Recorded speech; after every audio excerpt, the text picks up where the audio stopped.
One of these boys was lost for 5 days in an abandoned mine. Number 1, what is your name, please? My name is Joshua Dennis. Number 2. My name is Joshua Dennis. Number 3. My name is Joshua Dennis. Only one of these people is the real Joshua Dennis, and is the only one sworn to tell the truth. Now let's meet our panel. Co-star of Murder, She Wrote, Ron Masak. From head of the class, Christine Hahn.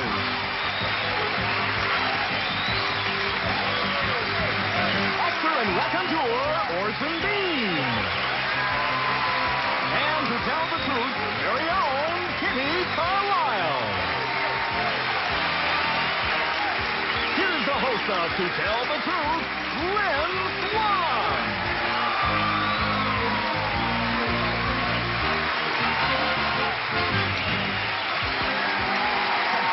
Thank you so much. Oh, you sound terrific.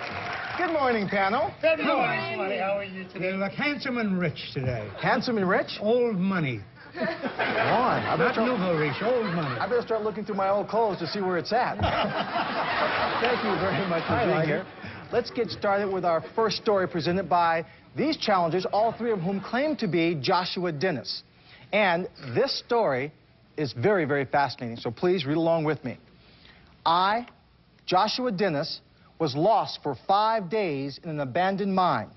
I tagged along with some older boys who went to explore the old hidden treasure mine. But I got separated and lost. I slipped and plunged down a deep hole. I clawed through the dark, feeling my way along the rock wall until I reached a dead end. I didn't cry. I was a Cub Scout. I called for help, but no one could hear me. I slept a lot. I passed the time singing songs, and I made my licorice candies last a long time. They were about to seal the mine when one of the searchers had a feeling he knew where I was and convinced them to take one more look. They found me. Mom and Dad said I was the best treasure that ever came out of the old hidden treasure mine. Signed, Joshua Dennis.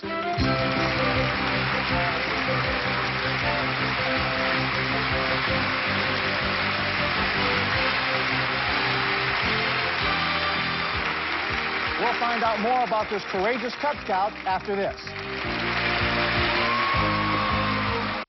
All right, panel.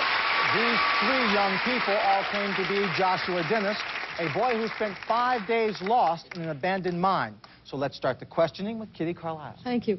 Number 3, how did you get separated from the... Did they not know you were along, the other folks, the other children? Well, I was in the mine going in a tunnel when I got separated, and my father took someone out, and they thought that I was with my father.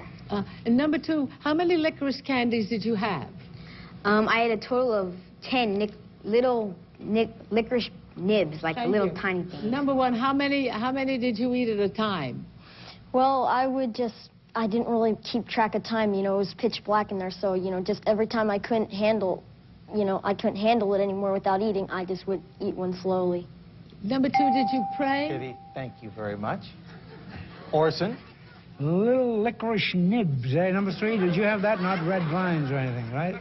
No, they're real small. Yeah, red vines, nature's most perfect food. I mean, I wouldn't like to be lost with just a pocket full of nibs. Number 2, that's a terrifying story. I mean, did you have nightmares afterwards?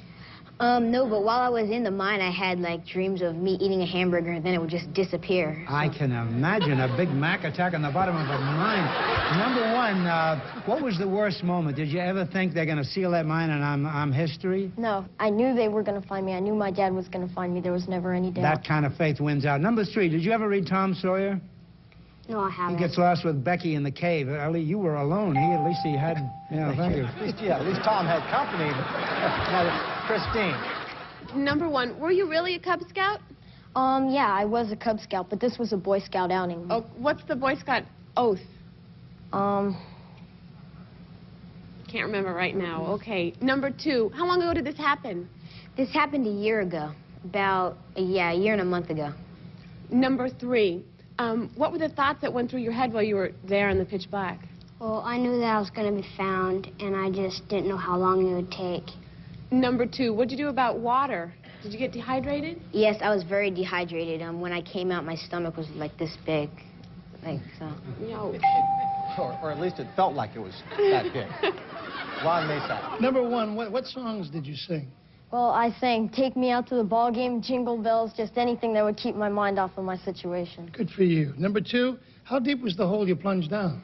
Well, actually, I plunged into a very, very small hole, and then I climbed up to a cavity, a mine cavity. Kevin. Number 3, where is this abandoned mine? It is in Stockton, Utah. Number 2, it said you crawled across the dark. Did the older boys let them know you were lost, or was it your father who let them know you were lost? It was my dad who let them know that they were So he lost. led the people back, and for 5 days... Oh, that's it, Ron. Okay. Time is up, and now it's time for you to vote for either number 1, number 2, or number 3. Our young team of challengers will receive $500 for each incorrect vote with a guarantee of $1,000, and if the panel is completely fooled, the team of challengers wins $3,000. So, panel, if you're ready to cast your ballots, we'll begin with Kitty Carlisle. Well, I never saw a better team of liars. Best young liars I ever saw. But I'm going to vote for number 2. I think he's the real one. Okay. Orson? Well, I can see any of these guys existing for 5 days on a pocket full of nibs, but number 1, with that firm belief that he was going to be recognized, won me over. I think that's what makes you survive in a thing like that. Christine Hodge. Well, it's a terrifying story, and I just give you all credit, or you, whoever you are, for surviving this and keeping your faith, but I thought number 2 looked like a real survivor. Number 2, 2 votes. Ron Masak? As the father of 6, it's terrifying to know that 2 of those kids are really great liars. I was looking for flaws and maybe mistakes, and none of you made them. So I just went along with number 3 on a hunch. How do you like that? The man on a hunch. Well, the ballots are all in. Number 1 has a single vote. Number 2, seemingly the most convincing with 2 votes. And number 3 with a single vote. Now, for the moment of truth. Will the real Joshua Dennis please stand up? Wow,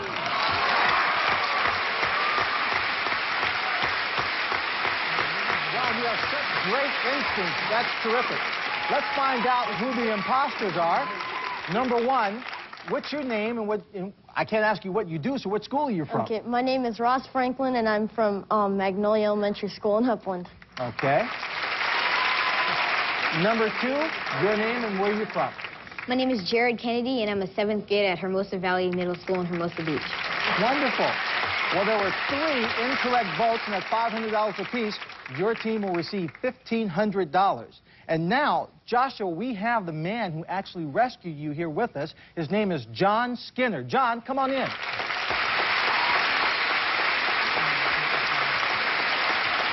John, in the affidavit, it says you had a feeling you knew where he was. What gave you that feeling? I had a feeling that I knew where he was at because that mine's got 21 miles of underground workings and a 10-year-old kid with no light, and I'm a mine historian, so I knew the mine couldn't find his way out. So you got in and found the spot where he was at? Found him. Well, you are a real-life hero. We thank you, and I'm sure Joshua thinks of you the same way. Thank you all for being here on To Tell the Truth. We will be right back with a woman who teaches you how to score points with your man right after this. We're back. Let's meet our next team of challengers.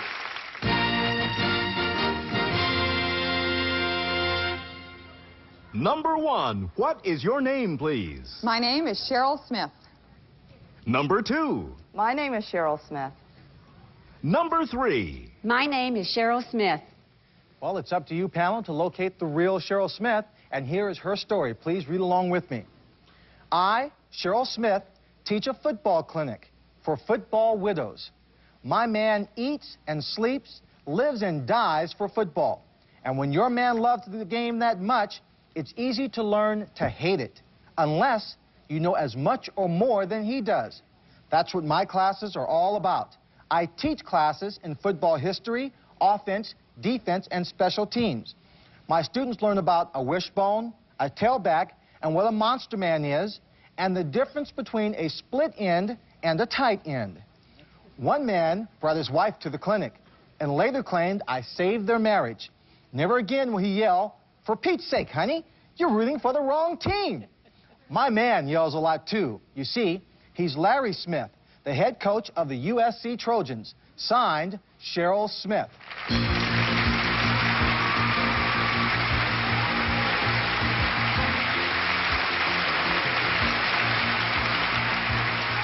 Let's start this gridiron questioning with Ron Masek. All righty, number one. Let's hear about this monster man. What is a monster man? Monster man's a defensive back. Number two, what is the wishbone? The wishbone is an offense. It's an offense. Number three, what is you're teaching the offense, defense, and the history. Does Lynn Swann have a place in the history of football? Yes, he does. Okay. Number one, did Lynn Swann play in the Super Bowl? Yes, he did. Number two, do you remember, did Lynn Swann go to USC? Yes, he did. Oh, he did. Mr. Masek, and you're trying to drill as many questions in there as you could, huh? Yes, I was. Trying to trip them up. Christine. Number two, what is one of USC's most famous running backs? Who is? O.J. Simpson. Number three, what's the difference between a tight end and a touchback? Well, a touchback is more in the back, and a tight end is in the front line.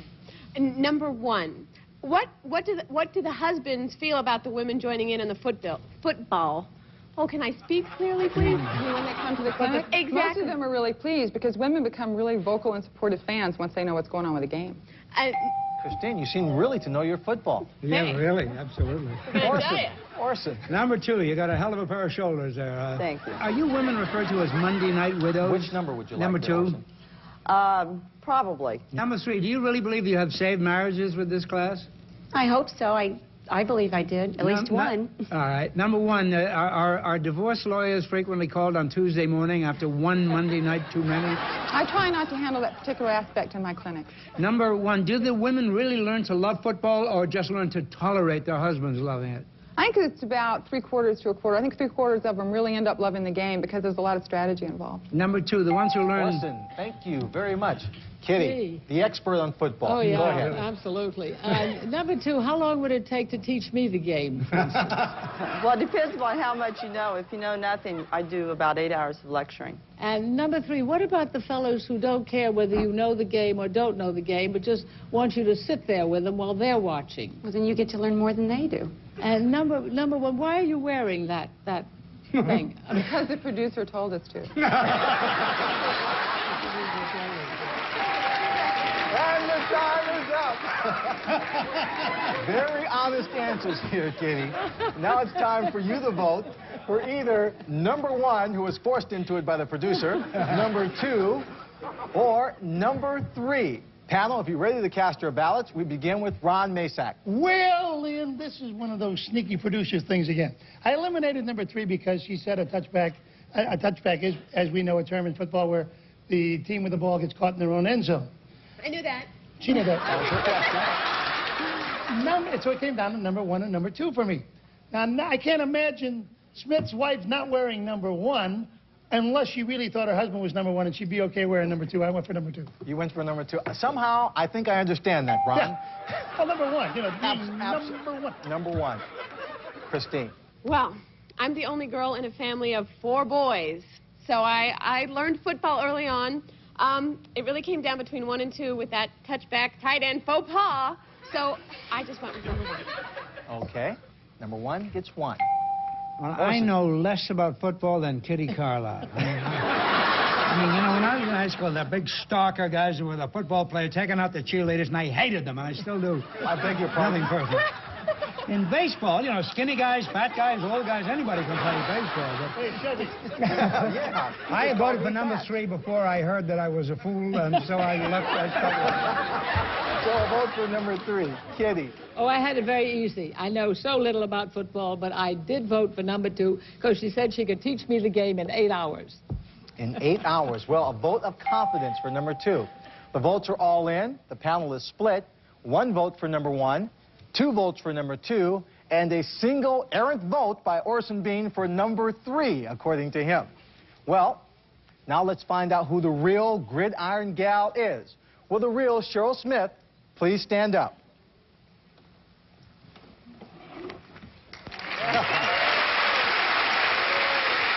Very good. Ron and Katie, you did exceptionally well. Let's find out who our imposters really are. Number one, your name and what do you do? My name's Cricket Carlisle, and I'm a perfusionist. I do open heart surgery with Dr. Jerome K. at the Good Samaritan downtown. Okay. Number three, your name and what do you do? My name is Mindy Edberg, and I own Madge Production, and I'm a party planner.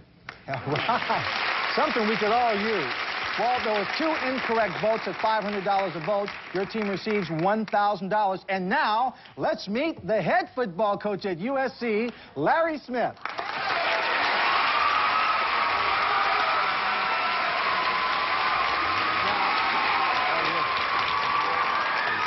This is quite a husband and wife team. Now, I went to USC too, by the way, so just in case you all missed that.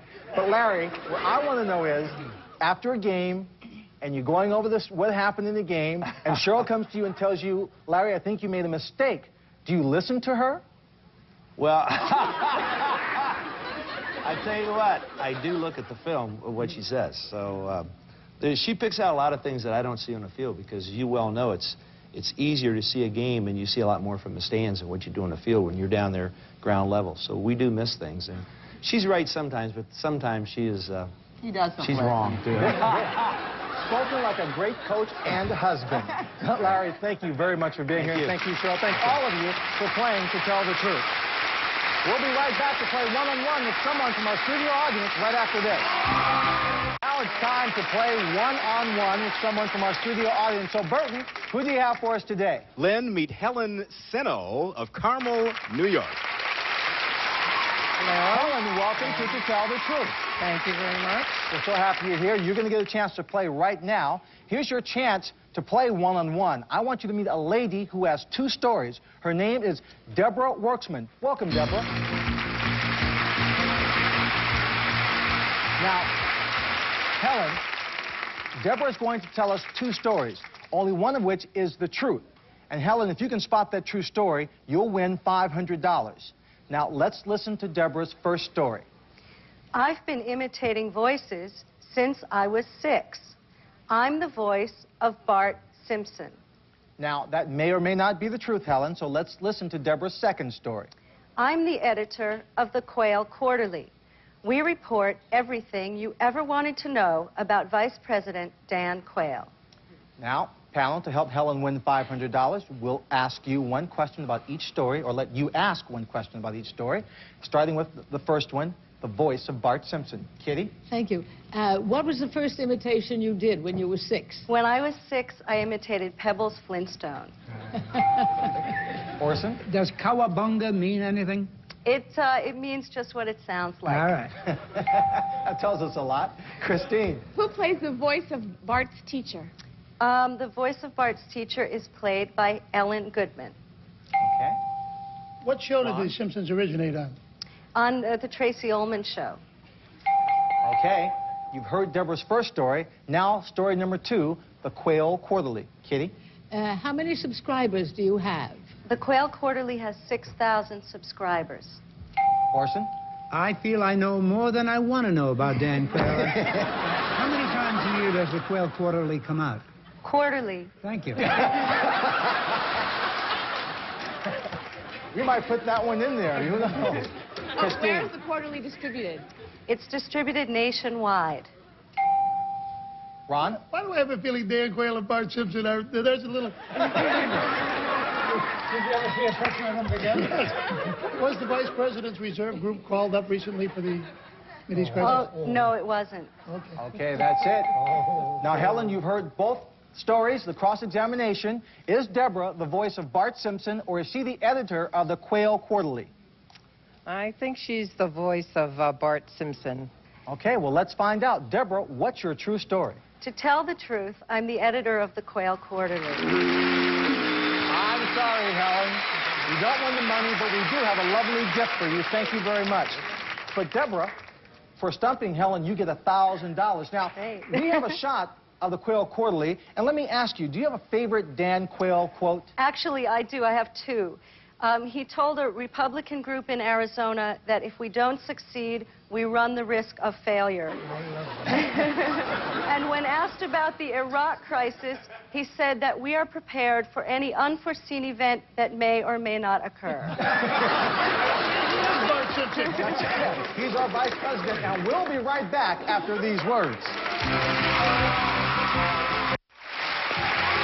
Well, panel, you all did a great job. Ron, you're perfect again on the game. Thank you all for being here, and we'll see all of you tomorrow. Thank you. Behold the day with GSM's daily affirmations. Let the games begin. I will take risks. I am a winner. See your affirmations in action weekdays from 9 to 3, only on GSN.